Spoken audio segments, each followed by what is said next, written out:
What's up, guys? Scott here. The holiday season is upon us, and that means the playoffs are just around the corner. Let's talk about it.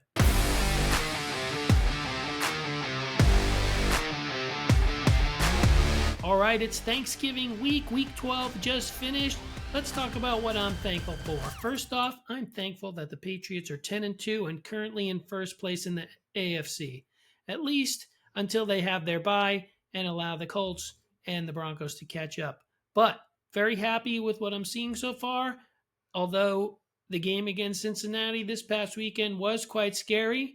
I'm thankful that Travion Henderson is still the RB1 and getting his shot. What I'm not thankful for is the insistence on going for it on fourth down.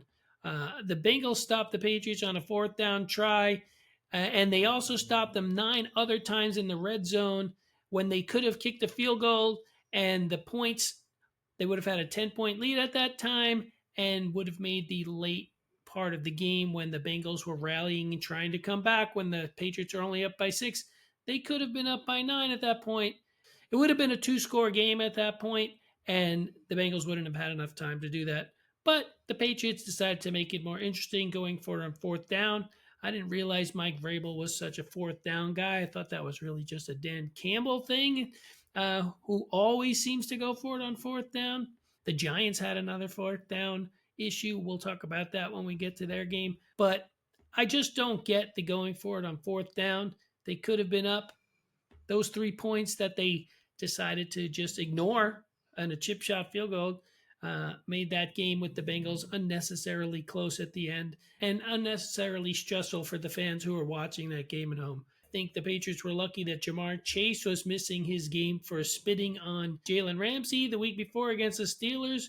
What is with the spitting on everybody? This is now the second time this year that someone's been suspended for spitting on someone. Jalen Carter did it. He spit on Dak Prescott. And now Jamar Chase, who spits on Jalen Ramsey, and then after the game denied that he even did it and has since apologized for his actions. But it's like, how can you think in this day and age with so many 4K cameras pointed at the field that they're not going to pick up you spitting on someone, especially when you're such a key player like Jamar Chase and Jalen Ramsey, and those guys are battling it out all day. I'm glad he missed the game with the Patriots because it might have been a different outcome, honestly. Patriots only win that game by 6 points. Drake May continues to play well. They keep spreading it around. You never know who's going to be the star. Hunter Henry was the star this past week, so very thankful for that win from the Patriots. Let's talk about the Giants since I brought them up a minute ago. Giants played the Lions super tough this past week.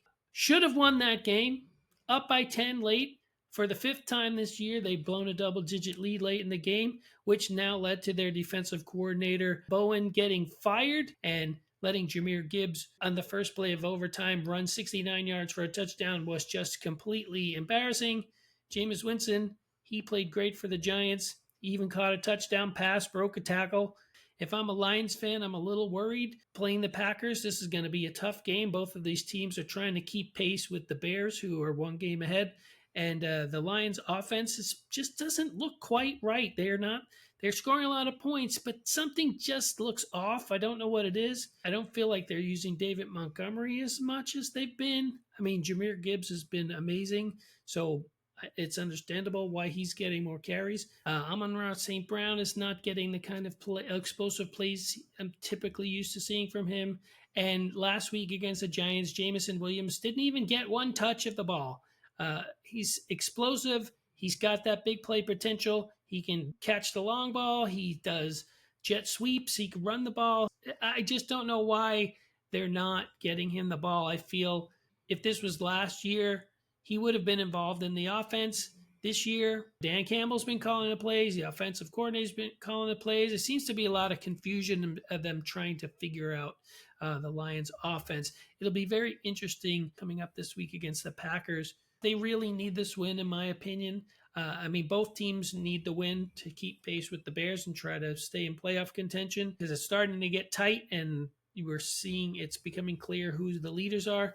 And this should be a good battle. It'll be interesting to see how the Lions respond. I mean, they won that game. They should feel good about it, but they really should have lost that game. And the Giants, once again, have blown a big lead when their defense just couldn't hold them. and that's why their defensive coordinator got fired on Monday. So we'll see how the Giants do this week. I'm looking forward to the Packers and Lions because, on Thanksgiving, the Lions and Packers, that sounds right. That to me, that it's either Lions and Packers or Lions and Bears I want to see on Thanksgiving Day. So this year we get Lions and Packers. So I'm looking forward to that game on Thursday. Back to the Patriots Bengals game real quick. Injuries continue to be the story of the season as it has been all year. The Patriots have lost their rookie tackle Will Campbell to a knee injury. And according to Mike VRABLE, it seems like he's going to be out several weeks. So this upcoming week, it'll be interesting to see how the Patriots do with a new tackle there. It's a crucial week for them. They're playing the Giants, who played the Lions very well. And I feel like this could be another trap game. The Giants' record isn't good, but if you look at the games the Giants played, 5 of those games they should have won or could have won because they had double-digit leads and blew them. So the Patriots are not going to have an easy opponent. They better be ready. They better come ready. The Giants' defense is playing pretty well.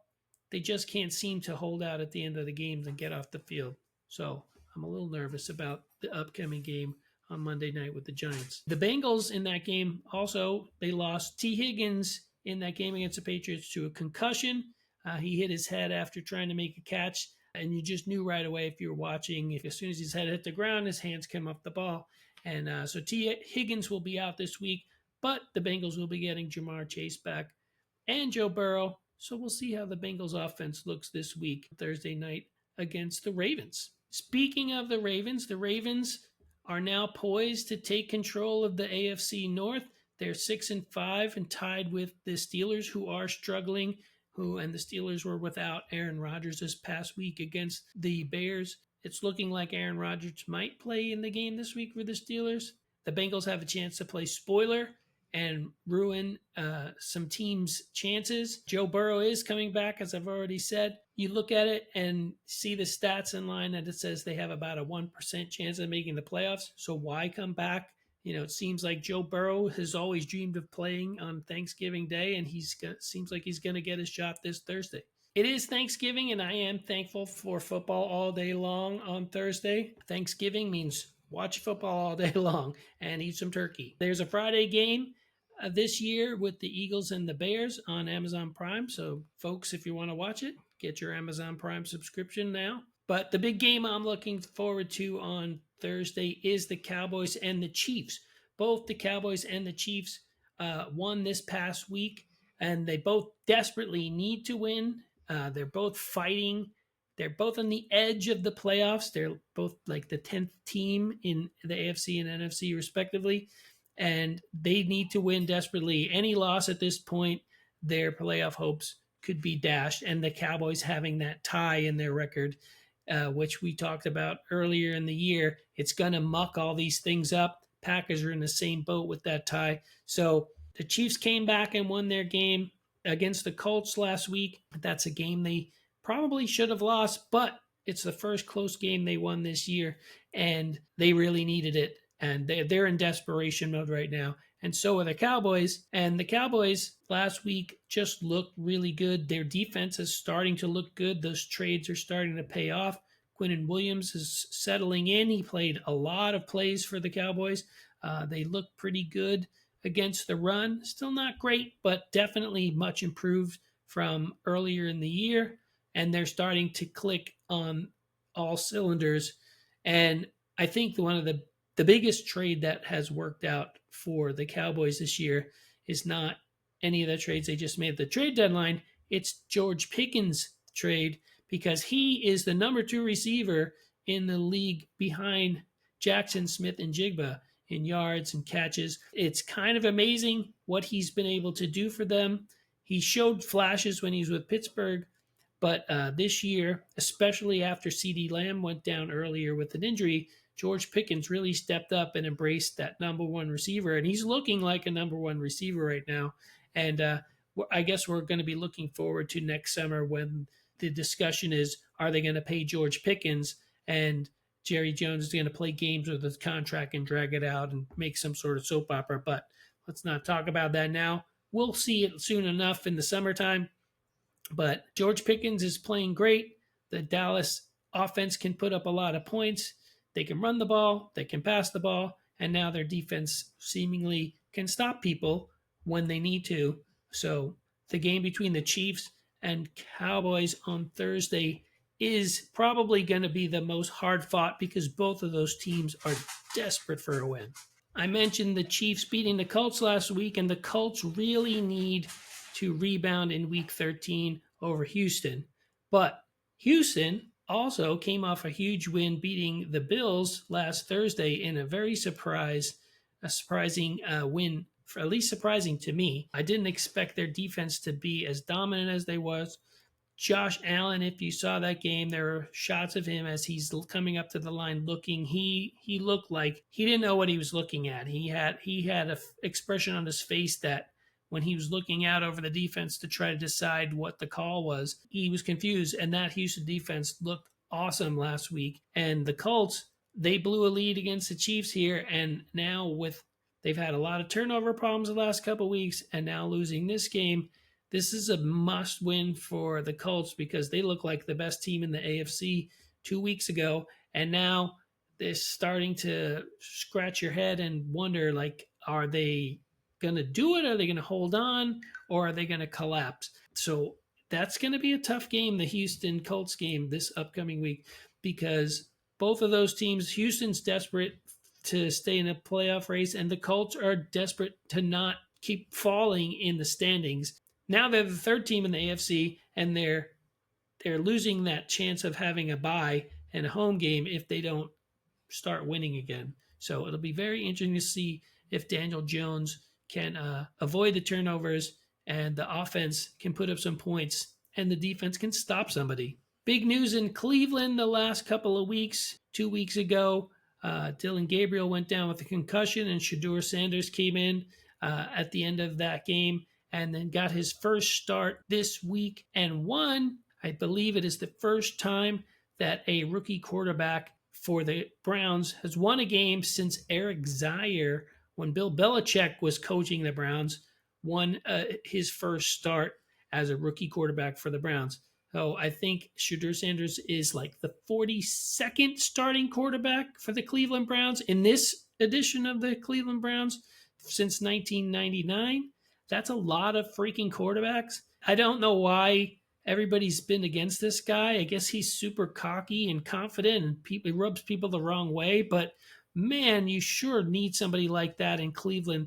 Their quarterback situation for the past 30 years has been a mess. They haven't really have any stability there. They've had good guys there who've gone on to do good things in other places. Baker Mayfield is a perfect example of that. But I think having somebody like Shadeur Sanders who wants to play, wants to prove people wrong, and now has probably even bigger chip on his shoulder than he ever had, he's now going to get his audition the rest of the season, I think, to be the quarterback the rest of the way, because we got a good sample size of Dylan Gabriel. He only won one game and lost 5, so they've got 6 games left. I think Shadeur will probably start these 6 games if he can stay healthy, and then they'll have a real chance to judge who's the quarterback that they want to roll into next season with. And the Browns are in that role of spoilers. Myles Garrett, he's going to break the all-time sack record this year. He's well on his way. The Cleveland defense this past week was unbelievable. They had 10 sacks this past week and just looked completely dominant against the Raiders. They're a mess. They fired their offensive coordinator, Chip Kelly. If you watch that game, Geno Smith was frustrated. Ashton Genty was frustrated and hurt his ankle. Hopefully he'll be able to play this coming week. But the Raiders they're starting to evaluate for sure for next season.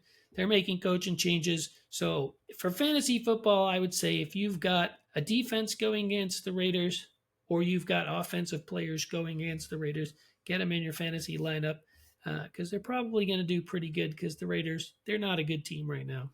The 49ers got a win this past week against the Panthers, overcoming Brock Purdy, who insisted on throwing the ball to Panthers defensive backs in the first half more than his receivers. It definitely wasn't a Purdy game by any means. Sorry for the pun, couldn't resist. The Panthers, they missed a huge opportunity to take the lead in their division, and really need to get a win with the Bucs and Baker Mayfield struggling right now. It seems like it's a two-team race between the Bucs and the Panthers in that division. Baker Mayfield, he left the game against the Rams with his injured shoulder. It seems like he might play. The Bucs will also be getting Bucky Irving back this week, it looks like, to help their struggling offense. But if the Bucs don't have Baker Mayfield, I think their playoff chances are starting to go the opposite direction. And I know I've been talking them up as like must-see TV, but the last 3 or 4 games, the Bucs, due to whether it be injuries or just the matchups, they haven't matched up well against their opponents. They are definitely been trending in the wrong direction. And the Panthers, they really need a win this week, especially if they're looking to be a playoff team, because it looks like whoever gets to 9-7 in that division might win it. And both of those teams are neck and neck. So that's going to be a big game this upcoming week. The end of the 49ers game, it was marred by an ugly incident. Another one of these unprofessional BS plays. 49ers wide receiver Juan Jennings got into a fight with Panthers defensive back Trayvon Moehrig. Moehrig had punched Jennings in the most sensitive of areas, and Jennings defended the boys after the game, throwing a punch. And Moehrig has been suspended for 1 game for the uppercut to the junk that he applied to Jennings. There's really no place in that game. It just ruins. These guys are amazing. These athletes are amazing. The talent that's out there is amazing. I understand the frustration, but there's no need to be punching and spitting and kicking people. It's like there's no place in the game for this anymore. You're not going to get away with it. There's so many cameras everywhere. They're going to look at it. They're going to find the clip. You're going to get fined, suspended, and you're going to hurt your team the next week. I mean, the Panthers are fighting for a playoff spot, and getting yourself suspended for a game at this point. If I'm the coach of the Panthers, I'm absolutely furious if my players are doing stupid crap like this. Hold yourself together. Be professional. There's no need for punching people in the junk. It just doesn't make any sense. And now the Panthers are going to be down a man this week, and they really need a win. So hopefully there's no more of these ugly incidents, no more spitting, no more punching. The fights, it doesn't make any sense. It just doesn't make any sense. Sorry for the rant. I went off on a tangent there, but it's frustrating as a fan to watch these games and see this kind of stuff over and over again. It doesn't help the game, and it doesn't help the team. I'm just thinking of myself, if I was a teammate of someone who did something like this, and you're a starting player, and now you've gotten yourself thrown out of the game for something like that, or you get suspended for a game. The Bengals probably beat the Patriots if Jamar Chase is there. So now we'll see if the Panthers can survive without Trayvon Moehrig this week, but we'll see. I'm rambling. It's one of these things I just don't get it.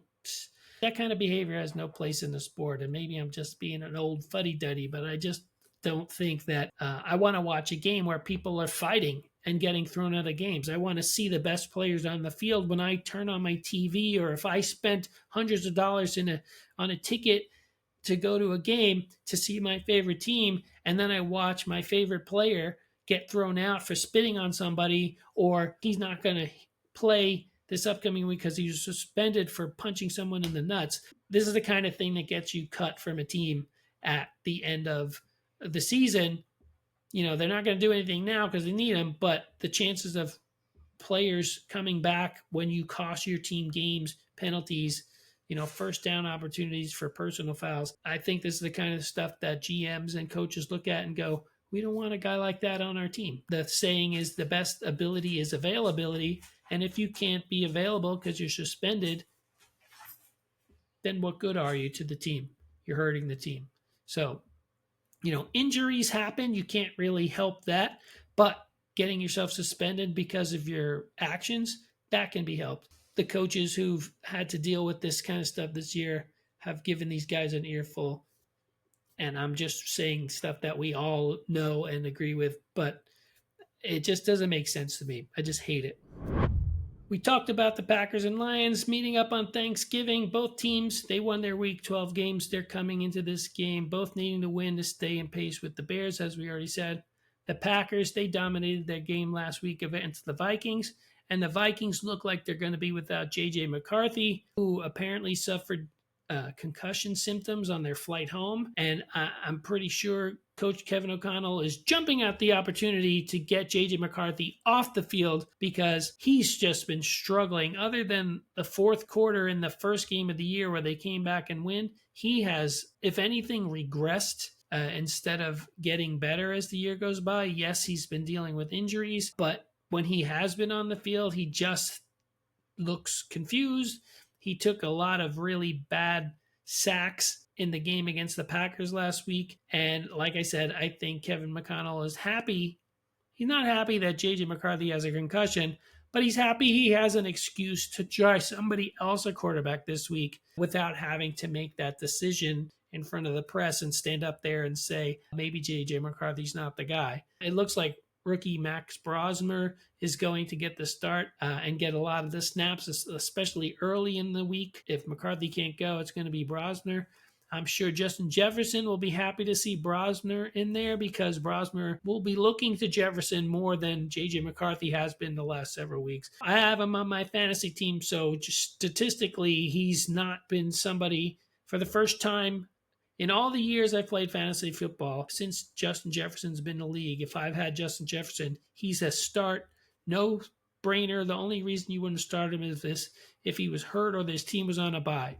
Other than that, he was always in my starting lineup. Well, this past week, I was like, well, can't start him because I don't trust J.J. McCarthy. And I think Kevin O'Connell is in the same boat and wouldn't mind if J.J. McCarthy missed this game this week with a concussion so they can try to get their offense better, because at this point, the Vikings look like they're done and prepping for next season. The Packers, the Lions, and the Bears are all looking like playoff teams, especially with their records the way they currently are, having 7 and 8 wins. The Vikings are done for the season. So J.J. McCarthy, maybe sit back, get over your concussion, see if you can see the game from a different perspective. I know he's been hurt a lot this year, so he should have had a lot of opportunities in that perspective, but it's not seeming to be clicking for him right now. And he needs a time off to heal and to just maybe look at this game a different way, because it's just really not working for the Vikings right now. And it's very surprising because early in the season, it looked like they were a playoff team for sure, but right now it looks like their season's over and they're in the role of spoiler the rest of the way. This week is Thanksgiving week, so we got 3 games on Thursday, 1 game on Friday.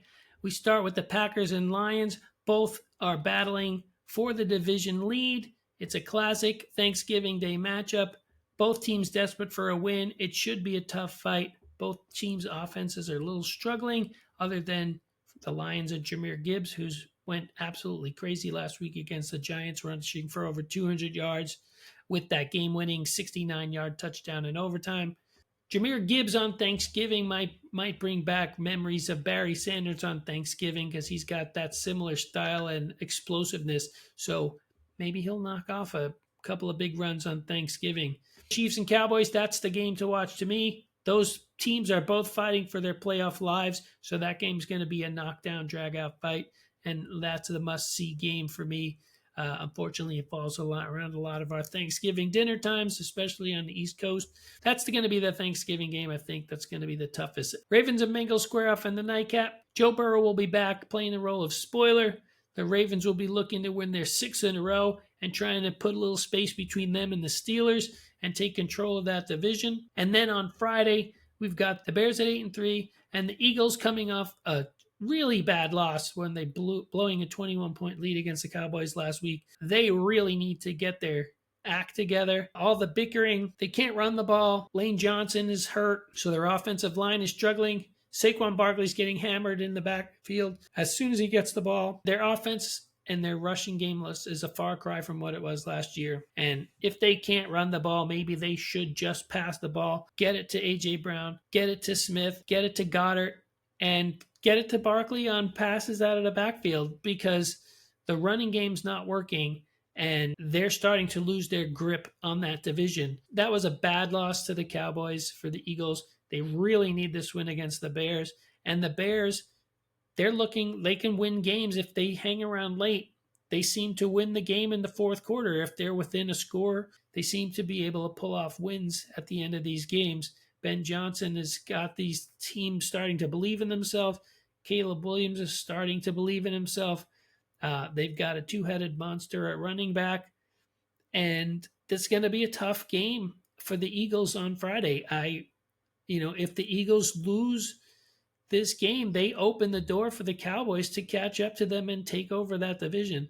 The Eagles got a lot of questions to answer, and I'm looking forward to it because these are two playoff teams. So this is basically a playoff matchup on Friday. I think the winner of this game puts themselves in the driver's seat for their playoff run and taking control of the NFC. Although the Rams are the best team maybe in football right now, they've just been playing out of their minds. Their offense, Matt Stafford, Puka Nacua, Devontae Adams, they seem to do no wrong. Their defense is playing well, and the Rams look like the team to beat in the NFC at the moment. I know I've said that about a couple teams throughout this year so far, but the Rams are really holding it together, and they're beating good teams the last couple of weeks. They've beaten the 49ers. They've beaten the Bucs. They're not beating like pushovers. They're beating good teams, and could be 10-0 if not for a couple of bad bounces here and there. So the Rams, they're on pace. They're looking great. All the games on Thursday have playoff implications. The game on Friday has playoff implications, and a lot of teams are playing spoilers, and a lot of teams are seeing what they got and getting ready for next year. Week 13 is a crucial week. It'll be interesting to see how these games go. I'm excited to watch them. As I'm sure you are. That's it for me. Happy Thanksgiving. Enjoy your holiday. Thanks for watching. We'll see you next time.